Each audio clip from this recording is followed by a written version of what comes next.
नमस्कार। आपका शहर आपकी खबर में स्वागत है। मैं हूं आपके साथ अभिषेक भट्टाचार्य। आपका शहर आपकी खबर में आज हम बात करेंगे खेरागढ़, शहपुरा और बड़वानी की और उठाएंगे इन शहरों के आज के प्रमुख मुद्दे।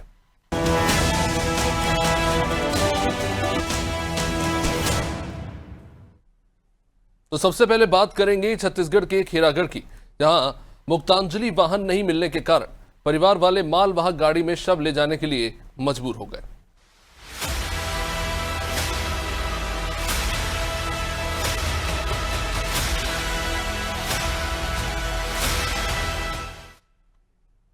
तो खेरागढ़ जिले के श्रीखदान सामुदायिक स्वास्थ्य केंद्र से ये खबर सामने आई है, जहां पे स्वास्थ्य व्यवस्था के साथ मानवीय संवेदनाओं पर भी सवाल खड़े हो गए। पोस्टमार्टम के बाद शव को मुक्तांजलि वाहन भी नसीब नहीं हो पाया। परिवार वाले मालवाहक गाड़ी में शव ले जाने को मजबूर हो गए। दरअसल भूरसूली गांव के रहने वाले जेलेब गोट की छत से गिरने के कारण मौत हो गई। परिवार वाले इलाज के लिए उन्हें अस्पताल लेकर पहुंचे, जहां चिकित्सकों ने उन्हें मृत घोषित कर दिया। पोस्टमार्टम की प्रक्रिया पूरी होने के बाद परिवार को यह उम्मीद थी कि शासन की मुक्तांजलि सेवा के तहत शव वाहन उपलब्ध होगा और वे अपने प्रियजन को सम्मानपूर्वक घर ले जा सकेंगे, लेकिन ऐसा हुआ नहीं। परिवार वालों के मुताबिक घंटों इंतजार करने के बावजूद अस्पताल प्रबंधन शव वाहन की व्यवस्था नहीं करा सका। आखिरकार मजबूरी में बेबसी के चलते परिवार को एक मालवाहक वाहन का इंतजाम करना पड़ा और उसी में शव रखकर गांव ले जाना पड़ा। अस्पताल परिसर से निकली ये तस्वीर केवल एक शव की नहीं है, बल्कि उस व्यवस्था की है जिसमें कितनी संवेदनहीनता है और वो इन तस्वीरों में निकलकर सामने आ रही है। देखो, आप एक डेड बॉडी ला खुला बॉडी में लेके गई से और हमारे छुकदान और खरागढ़ और गंडई ला देखे हो आप कि खुला बॉडी में बॉडी जाते हैं, डेड बॉडी है हमारा एकदम तकलीफ जाते हैं। वो कोई तो देवे नहीं करी से खुला बॉडी अपन सीधा के हिसाब से ले जाओ, बोला डॉक्टर साहब मना का करना है बताओ। खैरागढ़ जिला में अपने सुखदान के हॉस्पिटल में ये देखो 100 को डीआई में ले जा रहे हैं। अपने हॉस्पिटल में इतना बड़ा हॉस्पिटल है, लेकिन एक सरकारी गाड़ी नहीं है, उपलब्ध नहीं है सरकारी गाड़ी एक भी। एक इतना दुख की बात है। क्यों आप एक डेड बॉडी। तो शशांक इस पर हमारे साथ जुड़े हुए सीधा खेरागढ़ से।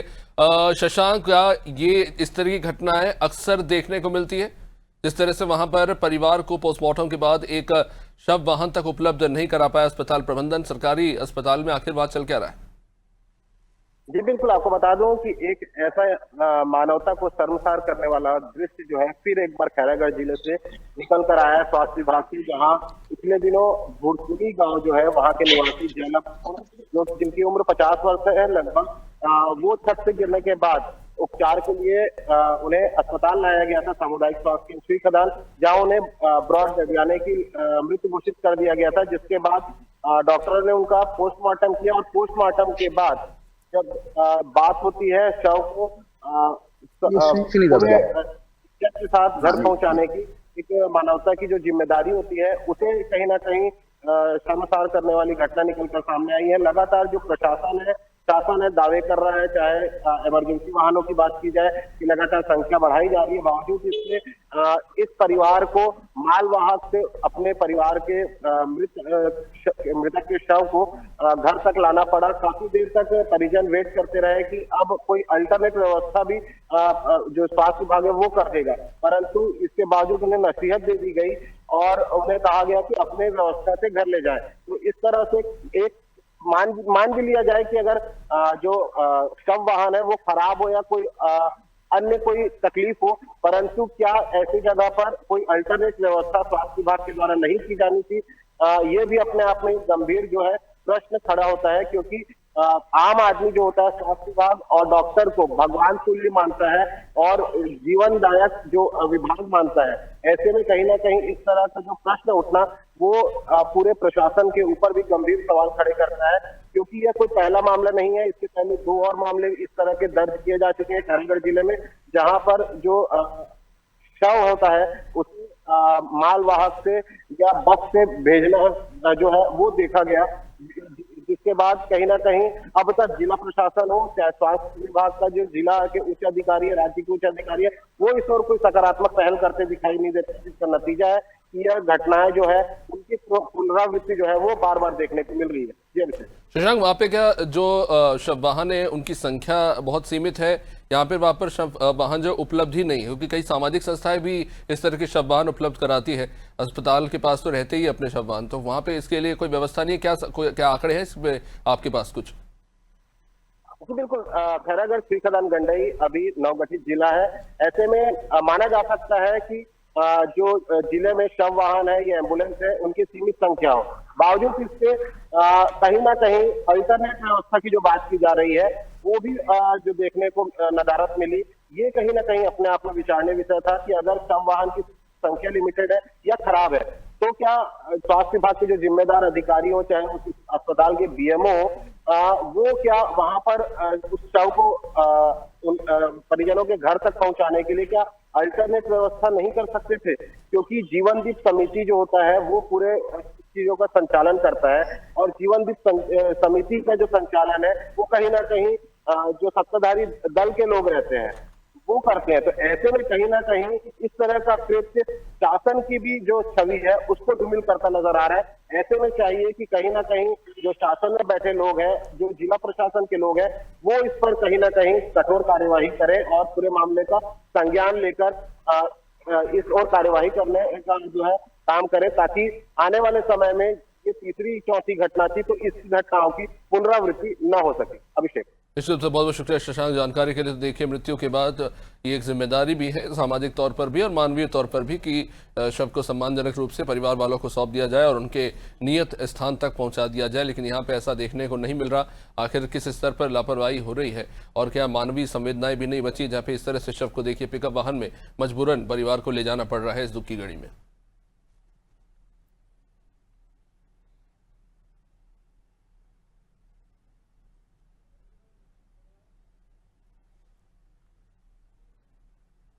तो आगे बढ़ते हैं और अब बात करेंगे शहपुरा की, जहां पशु चिकित्सालय की बदहाल स्थिति के कारण लोगों को परेशानियों का सामना करना पड़ रहा है।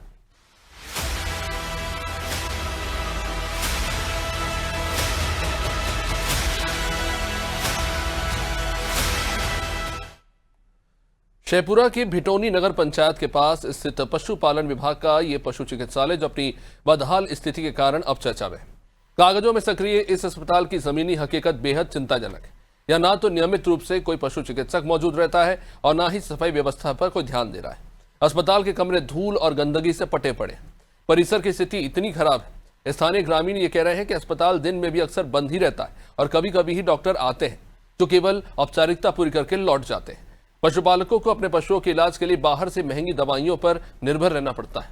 ग्रामीणों ने आरोप लगाया कि शाम के समय अस्पताल परिसर असामाजिक तत्वों और शराबियों का अड्डा बना रहता है। इससे स्थिति और भी ज्यादा बिगड़ जाती है।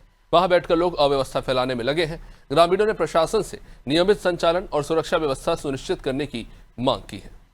आज मैं खड़ा हूँ शहपुरा के पशु चिकित्सालय स्वास्थ्य विभाग में, जहाँ की हालत स्वयं बयां कर रही है कि इसकी जर्जर हालत, जर्जर बिल्डिंग जो करोड़ों लाखों रुपए की मेन रोड पर बनी हुई है, कि आज कीमत एक कच्चे धागे की तरह हो गई, जहां बिल्डिंग की नई टूटना और कचरे का ढेर लगना और एक मधुशाला का इस बिल्डिंग में हो पाया जाना।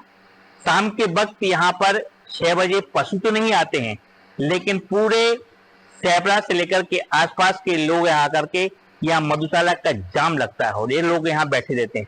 आइए उनको आपको हालत दिखाते हैं कि मधु देखिए कैसे लोग यहाँ बैठते हैं। ये स्वास्थ्य विभाग है, सामने दिख रहा होगा आपको, और आपको दिखाते हैं कि ये स्वास्थ्य विभाग, उसके सामने का यह कचरा, ये देखिए कचरा कितना पूरा निकल जा रहा है, बना हुआ है। ये लगता नहीं है कि ये कोई स्वास्थ्य विभाग का ही। इसके आगे जो मधुशाला, जो शाम को शाम यहाँ मधुशाला बनती है और लोगों का जमावड़ रहता है, जहां लोग बैठते हैं, वहां आपको देखिए कि शराबों की बोतलें और यहाँ कुछ भी अव्यवस्थित चीजें यहाँ दिखाई देती हैं। यहाँ सामने से देखेंगे तो मेन रोड सामने बना हुआ है और इसी मुख्य रोड से मुख्य बिल्डिंग जो है, इसको जज हालत छोड़ने के बाद भी इसका डिसमेंटल नहीं हुआ और नई पुरानी जो बिल्डिंग बनी उसमें जाकर के इसको छित्र कर दिया गया है, लेकिन इसका डिसमेंटल ना होने का इसका आज सैपरा नगर में दुरुपयोग हो रहा है। आज यह बिल्डिंग मधुशाला के नाम से सैपरा के अंदर जाहिर हो चुकी है। मैं आपको बता रहा हूं, जहां पशुओं का इलाज होना चाहिए वहां पशुओं का इलाज नहीं होता है, वहां मधुशाला का एक अंबर लगा हुआ है नीचे, जहां बाटलों के ढेर लगे हुए हैं और कचरा के ढेर लगे हुए हैं। जानवर क्या क्या है, यहाँ तो इंसान को भी आने में डर लगता होगा, लेकिन यहाँ इस अव्यवस्था को देखते हुए विशेष रिपोर्ट आज। तो चलिए, हमारे सहयोगी राजेंद्र शुक्ल इस वक्त हमारे साथ जुड़े हुए शेखपुरा से। राजेंद्र, जैसा कि आपने अपनी रिपोर्ट में दिखाया कि किस तरह से वहाँ पे गंदगी का अंबार लगा हुआ है, पुरानी बिल्डिंग से नई बिल्डिंग में शिफ्ट हो गए, लेकिन अब वहाँ पे शराबखोरी चल रही है। वहाँ पर कौन जिम्मेदार अधिकारी, कितने लोगों की वहाँ पे तैनाती है? खासतौर से गर्मी के मौसम में भी अक्सर जरूरत पड़ती है पशु चिकित्सकों की, तो वहाँ पर किस तरह से काम हो रहा है? अनम्यूट कर लीजिए राजेंद्र।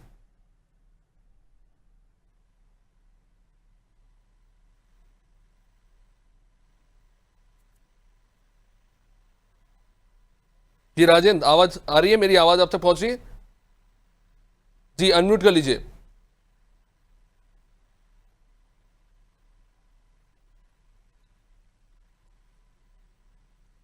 आपका ऑडियो रिसीव नहीं हो रहा है, आप ऑडियो अपना अनम्यूट कर लीजिए।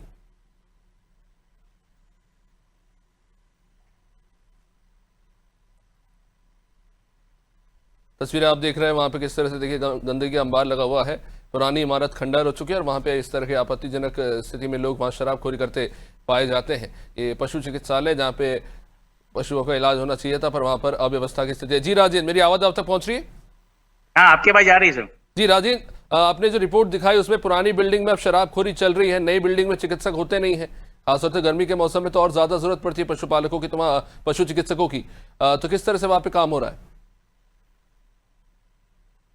देख रहे हैं कि सिर्फ एक ही डॉक्टर पदस्थ है, जो 5 साल से लगभग एक ही डॉक्टर दिखाई दे रहे हैं, और जो डॉक्टर हैं नवीन लाल जी हैं, ये कभी हफ्ते में 1 या 2 बार यहाँ हॉस्पिटल में दिखाई देते हैं। यहाँ ग्रामीण क्षेत्र से पशुओं को लेकर के ग्रामीण आते हैं, किसान भी आते हैं, जो पशुओं को बाहर लेकर के जो झोला छाप डॉक्टर हैं उनसे इलाज करा लेते हैं, लेकिन यहाँ पशु चिकित्सालय से उनको कोई सुविधा नहीं मिल रही है। और जो नई बिल्डिंग बनी हुई है उस बिल्डिंग को सिर्फ देखने के लिए बोर्ड लगा हुआ है स्वास्थ्य विभाग का, सामने चेयर पड़ी हुई है, बस इसके अलावा वहां कुछ दिखाई नहीं देता, और दिन में आते हैं तो हमेशा ताला ही बंद मिलता है। बेचारे मजबूर किसान आसपास के गांव आकर के बाहर रोड पे अपने जानवरों को खड़ा करके और झोला छाप जो लोकल डॉक्टर हैं उनको बुला करके उनका इलाज करते हैं। जो झोला छाप डॉक्टर किसानों से हजारों रुपया हड़प लेते हैं। यहाँ की पुरानी बिल्डिंग है, सामने आज मैं वहीं पर खड़ा हुआ हूँ, स्थिति इतनी जर्जर हो चुकी है कि उस स्थिति वहां पर आज स्वास्थ्य विभाग के जानवर तो नहीं आते हैं, लेकिन शाम 5-6 बजे के बाद में यहाँ शराब और दूसरे अशोचित तत्वों का यहाँ डेरा हो जाता है, जो रात में 11 से 12 बजे तक चलता रहता है। इसकी शिकायत उच्च अधिकारियों से की गई, लेकिन लोगों ने अपनी शिकायत दर्ज भी कराई, लेकिन कोई कार्रवाई आज तक नहीं हुई। जी हाँ, बहुत बहुत शुक्रिया राजेश जानकारी के लिए। तो शिकायतें की गई हैं और कई बार इसको लेकर जानकारी दी भी गई, लेकिन उसके बावजूद भी कोई सुधार देखने को मिल नहीं रहा है पशु चिकित्सालय के नाम पे। कि यहाँ पर केवल एक बोर्ड लगा हुआ है, एक चिकित्सक हैं जो कभी कभार आते हैं, लेकिन जाहिर तौर पर जिन आम जनता और पशुपालकों के लिए इस पशु चिकित्सालय का निर्माण किया गया उन्हें इसका कोई लाभ नहीं मिल रहा। ये अपने आप में खंडहर बनता जा रहा है।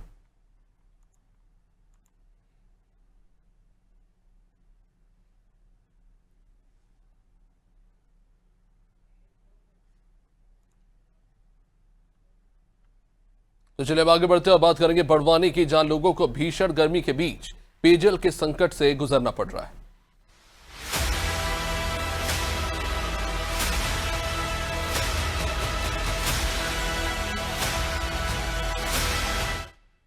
गर्मी के इस मौसम में बड़वानी जिला मुख्यालय इन दिनों भीषण पेयजल संकट से जूझ रहा है। बीते 4 से 5 दिनों से ज्यादातर घरों की पेयजल लाइनों में पानी नहीं पहुंच रहा। इसके कारण वहां के रहवासियों को भारी परेशानियों का सामना करना पड़ रहा है। गर्मी के इस दौर में लोगों को मजबूरन महंगे टैंकर से पानी मंगवाना पड़ रहा है।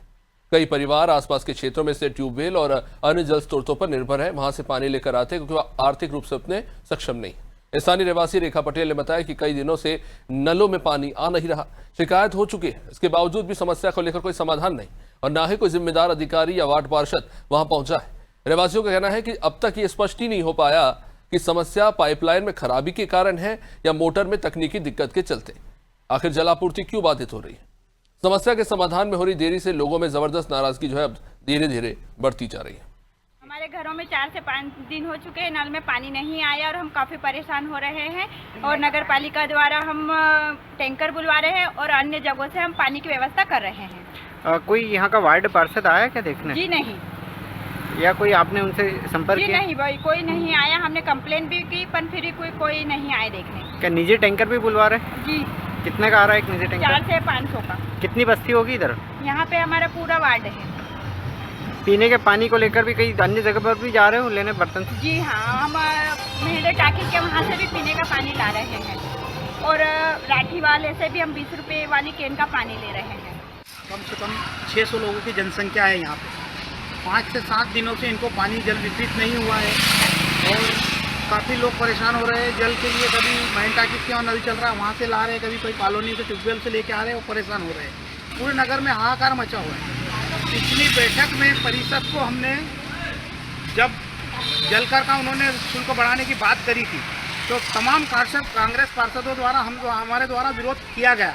उसके बाद भी उन्होंने नहीं सुनी और जलकर नगर का बढ़ाया और जलकर बढ़ाने के बाद में आज ये हाहाकार हो रहा है गर्मी के मौसम में कि लोगों को पानी नहीं दे पा रहे हैं ये लोग।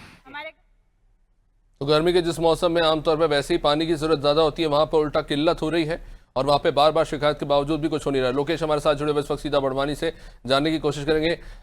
जी लोकेश, एक तरफ बार बार कंप्लेन करने के बावजूद भी इस मामले को लेकर आखिर क्यों कदम नहीं बढ़ाया जा रहा?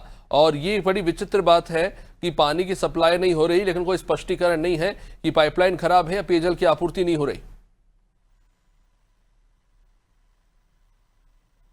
लोकेश अनम्यूट कर लीजिए आपका ऑडियो।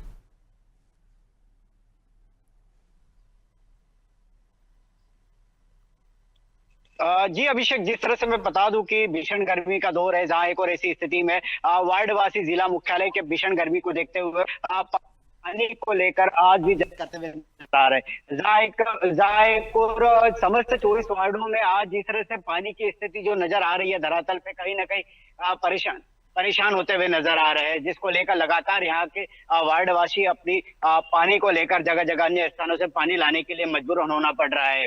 अभिषेक, लौट दूंगा आपके पास। लोकेश, राकेश जी भी हमारे साथ जो है इस वक्त जुड़े हुए नेता, नगर निगम के नेता प्रतिपक्ष है। राकेश जी, मेरी आवाज आप तक पहुंच रही है? जी बिल्कुल, आपकी आवाज मेरी तक पहुंच रही है। राकेश जी, आवाज आ रही है? जी जी राकेश जी, अगर वहां पर पाइपलाइन में समस्या आ रही है तो फिर नगर निगम टैंकरों से भी पानी उपलब्ध करा सकता है, क्योंकि जाहिर तौर पर हर कोई परिवार तो आर्थिक रूप से इतना सक्षम नहीं है। तो ऐसे में इसको लेकर काम क्यों नहीं हो रहा? देखिए, मैं आपको पहले बता दूं कि ये जो समस्या है ये कई जगह 24 वार्ड में कई जगह 5 दिन हो गए, कई जगह 6 दिन हो गए जब पानी नहीं पहुंच पा रहा। वो मोबाइल वॉइस अनम्यूट। जी राकेश जी बोलिए। चलिए, कुछ तकनीकी समस्या है। राकेश जी लौटूंगा आपके पास। लोकेश हमारे साथ जी आ रही आवाज आ रही है मेरी? जी राकेश जी बोलिए। जी मैं आपको बता दूं 2 या 3 माह पहले भी ये आवाज मेरी जो है इसी तरह की समस्या आई थी। तब बड़वानी के माननीय विधायक जी ने जो ग्रामीण क्षेत्रों में टैंकर वितरित करने थे वो पूरे टैंकर बड़वानी की जनता को सौंप दिए थे, जिससे हम लोगों ने पानी बांटा। नगर पालिका का टैंकर जरूर है लेकिन जब पूरे शहर की व्यवस्था चरमरा जाती है तो वो टैंकर पर्याप्त नहीं हो पाते। इतनी समस्या होने के बाद भी नगर पालिका ने इससे कोई सीख नहीं ली और ये दोबारा शहर को जल संकट का सामना करना पड़ रहा है। तो अगर हम गलतियों से भी नहीं सीख लेंगे तो हम कैसे काम करेंगे, और उसका खामियाजाना हमारे शहर की जनता भुगत रही है। यहाँ जल को लेकर हाहाकार मच गया और पिछले 5 से 6 दिन तक लोगों को कई जगह 5-5-6 दिन से पानी नहीं मिल रहा। राकेश जी, बड़ा सवाल ये है कि ये तो तात्कालिक समस्या का समाधान होगा, मूल समस्या क्या है? आखिर इस तरह की स्थिति क्या हर बार बनती है? तो इसके पीछे काम क्यों नहीं हो रहा है? जी, अभी इसके पहले जब हमने पूछा तो ये बताया गया है कि कोई केबल जली है, लेकिन केबल जली थी शनिवार के दिन। शनिवार से आज शुक्रवार का दिन हो गया अगर केबल बड़वानी में उपलब्ध नहीं थी तो यहाँ से इंदौर 2-2.5 या 3 घंटे का रास्ता है। जल एक अत्यंत आवश्यकता में आता है। कोई गाड़ी हम प्राइवेट भेजकर वो केबल बुला लेते और ज्यादा से ज्यादा 8 या 9 घंटे के अंदर हम वापस फिल्टर प्लांट चालू कर सकते थे। लेकिन समझ में नहीं आता कि इतनी डिलीट क्यों हुई, किस तरह का सिस्टम जमाया जिसका हमें। राकेश जी, तो फिर अब अगर जैसे कि आप कह रहे हैं कि लगातार मांग उठाई जा रही है कांग्रेस के पार्षदों के द्वारा भी, तो अब आगे क्या रणनीति होगी इस मुद्दे को लेकर, क्योंकि जनता बेहद नाराज है और लगातार ये सवाल उठ रहा है कि पार्षद जो है सुध नहीं ले रहे। नहीं, ऐसा नहीं है। पार्षद देखिए, पार्षद भी उसी व्यवस्था से जुड़ा, पार्षद तो अपनी तरफ से पूरी मेहनत कर रहा है, लेकिन जब इनकी जो संसाधन है वही फेल हो गए हैं तो पार्षद क्या करेगा। निश्चित रूप से बहुत बहुत शुक्रिया राकेश जी। लोकेश हमारे साथ लगातार बने हुए हैं। जी लोकेश, ये एक बड़ा सवाल है कि लंबे समय से इस तरह की स्थिति बनी हुई है, लेकिन इसको लेकर कोई इच्छा शक्ति देखने को मिल नहीं रही है, तो किस तरह से देखे इसे? क्या बजट की कमी है या इसके पीछे कोई राजनीति है? जी बिल्कुल, जिस तरह से अभिषेक जो अभी हाल फिलहाल है, जो पानी की किल्लत जो धरातल की स्थिति में जो सामने आ रही है, वार्डवासी लगातार पानी की किल्लत से जूझ रहे हैं, जिसको लेकर नगर पालिका प्रशासन और नगर पालिका के जो जनप्रतिनिधि अध्यक्ष है वो किस तरह से इस स्थिति को देख रहे हैं, यह भी एक बड़ा सवाल या निशान उन पर जा रहा है। लेकिन ऐसी स्थिति में अगर बात की जाए तो पिछली बैठक में भी विपक्षी पार्षदों ने जलकर वितरण की बढ़ाने को लेकर विरोध किया था कि आखिर अगर जलकर वितरण में अगर राशि की बढ़ोतरी की जाती है तो उन्हें पर्याप्त मात्रा में यहाँ के वार्डवासियों को पानी मिला जाए। लेकिन जलकर बढ़ोतरी में राशि की बढ़ोतरी जरूर देखने को मिली, लेकिन पर्याप्त मात्रा में आज भी वार्डवासियों को पानी नहीं मिल पा रही। हालांकि दूसरी ओर अगर बात की जाए तो शहर के 24 वार्ड है, 24 वार्डों में करीबन बीते एक सप्ताह बीत चुका है, लेकिन पानी के लेकर आज भी का जद्दोजहद बनी हुई है। लेकिन कुछ वार्डवासियों का कहना है कि निजी महंगे दामों में टैंकर पानी बुलाना पड़ता है, जिसको लेकर फिर भी जल की पूर्ति नहीं हो पा रही है। ऐसी स्थिति में जो जल स्रोत जो है, कहीं आसपास के ट्यूबवेल है, जो लोगों के घरों से पानी लाना पड़ रहा है,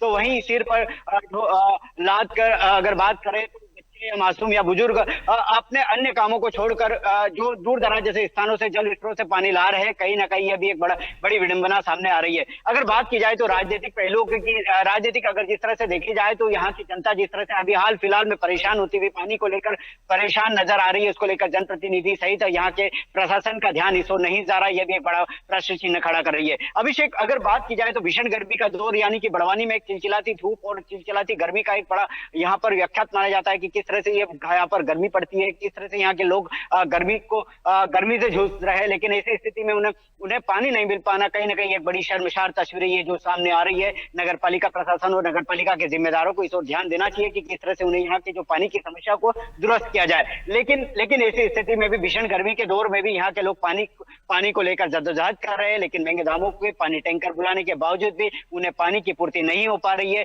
ये बड़ी तस्वीरें सामने आ रही है, जिसको लेकर अब जनप्रतिनिधि सहित नगर पालिका प्रशासन अब किस तरह से इसको लेकर धरातल पर इस पानी की समस्या को दूर करेगा, यह भी एक बड़ी यहाँ पर देखने की चिंता बात है। अभिषेक से बहुत बहुत शुक्रिया लोकेश जानकारी के लिए। तो देखिए, एक तरफ आम जनता से जल कर लिया जा रहा है, दूसरी तरफ पानी नहीं दिया जा रहा, जनता परेशान है और खुद अपने निजी खर्चे पे टैंकर भी खरीदे, तो एक तरफ जलकर भी दे रही है, टैंकर के पैसे भी दे रही है, और एक कह सकते हैं कि लॉन्ग टर्म सॉल्यूशन इसको लेकर खोजा नहीं जा रहा, सिर्फ तात्कालिक समस्या का समाधान करने की बस कोशिश हो रही है। अब देखना महत्वपूर्ण होता है कि प्रशासन जागता है कि नहीं और इस पर कार्य करता है कि नहीं, क्योंकि भीषण गर्मी इस वक्त पूरे मध्य प्रदेश में पड़ रही है। पर खैर, इसी के साथ इस कार्यक्रम में फिलहाल इतना ही। आप बने रहिए हमारे साथ। नमस्कार।